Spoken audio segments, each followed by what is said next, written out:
ఉంది title claims. Pawan Kalyan గారు OG చేసిన తర్వాత ఫిక్స్ అయ్యారు ఓజీగా బాయ్జీకి ఎలా ఉండాలి.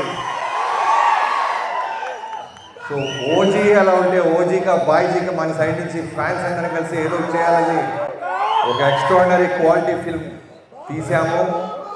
టైటిల్ ఎలా ఉంది? మెగాస్టార్ గారి లుక్ ఎలా ఉంది? ఒక మెచ్యూర్డ్గా చిరంజీవి గారు కనపడాలని మీరందరూ కోరుకుంటున్నారు. మీ అందరి తరపు పెన్ను బలంగా పెట్టి రాశాం. ఒక మెగాస్టార్ గారిలో ప్రామిస్ చేసి చెప్తున్నాను, ఒక న్యూ ఏజ్, ఒక కొత్త చిరంజీవి గారిని చూడబోతున్నాను తెర మీద. ఊచకోత. హ్యాపీ బర్త్డే మెగాస్టార్ అన్నయ్య. 46 ఏళ్లగా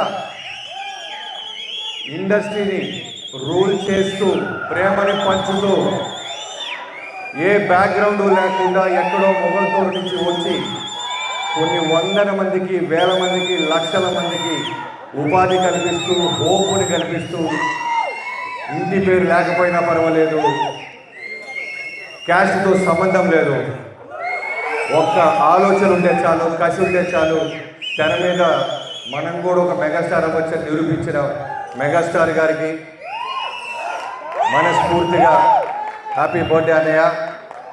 మీరు హ్యాపీగా ఇలానే ఇంకా కొన్ని కోట్లాది మందికి మీరు ఆనందాన్ని, ధైర్యాన్ని మీ తమ్ముడు రూపంలో ఒక సరైన రాజకీయాన్ని మీరు ఇప్పిస్తూ మీ అబ్బాయి రామ్ చరణ్ గారితో పాన్ ఇండియా స్థాయి రీసౌండ్ వచ్చేలాగా మా అందరికీ అక్కడ ధైర్యాన్ని, ఆనందాన్ని నింపుతూ మీరెప్పుడూ చిరునవ్వుతో చిరంజీవిగా సంతోషంగా ఉండాలని ఫ్యాన్స్ అందరి తరపు నుంచి మైక్తో నేను చెప్తున్నాను. We love you megastar, one and only megastar. Sankranti సారి మీకు గుర్తుందో లేదో, Waltair Veeraiah John 13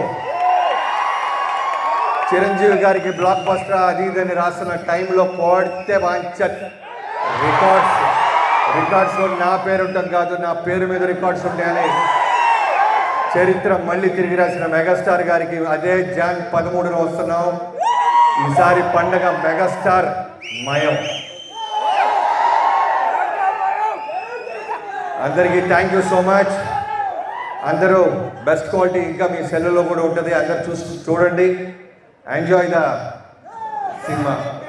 love you అన్నయ్య. అందరికీ థ్యాంక్ యూ సో మచ్. ఈ ఆనందం, ఈ ఎనర్జీ మాకు ధైర్యాన్ని, నాకు నా టీంకి, మా ప్రొడక్షన్ అందరికీ ధైర్యాన్ని ఇస్తుంది.